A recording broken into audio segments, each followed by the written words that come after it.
Hey guys! So it is a Saturday on campus and today is the first snowfall of the season, which is always a little bit dreary in the city. And I have been working on calculus for 3 hours straight, preparing for an exam, and I'm a little bit done with studying.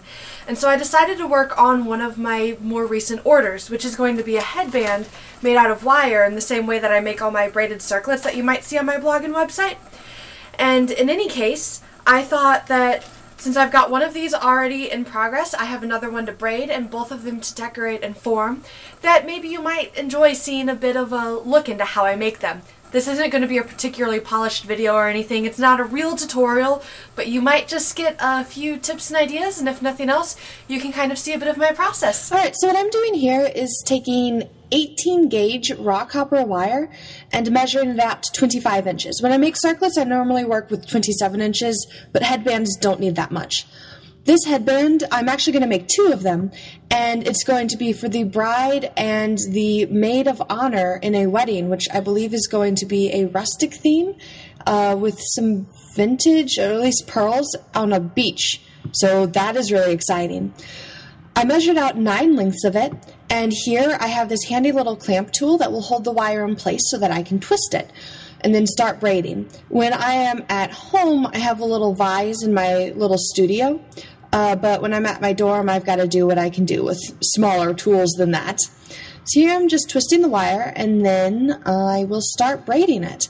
So here you can see that I've started to braid the wire. It's not exactly like braiding hair. The wire has to stay completely flat and be twisted right on top of the other strands. Each strand of wire, or each strand for the braid, has 3 strands of wire within it. Sometimes I'll work with more or less, it just depends. I can do it with all sorts of different fun colors, but here it's all just the plain copper. I normally will watch a show while I'm doing this because it's kind of brainless and it takes forever and my hands get really tired, so I need breaks. Here you can see that I'm just stretching it out both to lengthen and strengthen it. Here I'm taking the ends of the wire and twisting them all together so that I can make the loop in the future, also so it doesn't all fall apart. Once it's all twisted, which will be a sec, I trim the edges off. After that, I twist it in a loop and finish off the ends. You'll see me do that in just a second here on the second end. Alright, so here's the other end. The wire is all twisted. I am forming a loop out of it. Then I'm taking 20 gauge copper wire, holding it in place, and wrapping it around, twisting it, twisting it, twisting it, cutting the ends off, tucking and folding the ends in tightly so it doesn't hurt anybody. This bit is fun to do in my dorm. I have to find some time when I can, hammer in my dorm room without bugging people. But it all gets hammered to make it form its shape better and to be just much stronger and hold in place on its own. Here I have some, I believe it's 14 gauge copper wire. I'm going to be hammering it to flatten it so I can work with it better. This is just gentle hammering. If I hammer too hard, it will work hardened, and then I can't, bend it into shape. Here, I am filing the ends off. You never want to leave unfiled ends, especially on thicker wire, unless you will be covering it up with wire wrapping, which in this case I am not, because I'm twisting the ends. Boom! Look! All twisted up. Twisting the ends to make these little swirlies, and then hammering it. With these components, I really like to hammer down really hard so that they become flattened. It's a really neat effect. Sometimes I'll even do it with a textured hammer. It looks really cool. Here I am messing with the little swirlies that I just created. I've got to brainstorm for a bit, see what works best. This is a sanding block, so I'll take all the components and sand them down. It cleans things up a lot. It also makes the copper really shiny. This is one of my favorite parts. I did start with a sketch, but I do have to sit there and play with the beads for quite a bit. And I have a lot of beads, which makes this really fun. It's kind of hard to be decisive sometimes.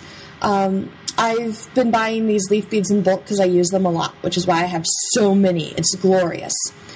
Alright, so here you can see that I'm working with 24 gauge copper wire, and I'm just starting to wrap everything on there nice and snug. This is the longest part of the process. It takes several hours, actually.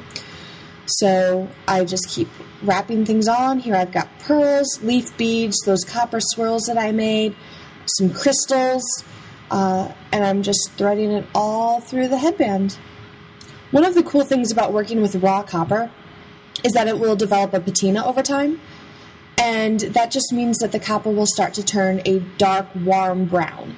I really like this effect. I think it looks neat. But if anybody ever has a raw copper piece that they wanted it to return to the bright shininess of new copper, you just need to rub a little bit of vinegar over it gently. Try to avoid any beads because it can be harmful, especially if you've got real pearls.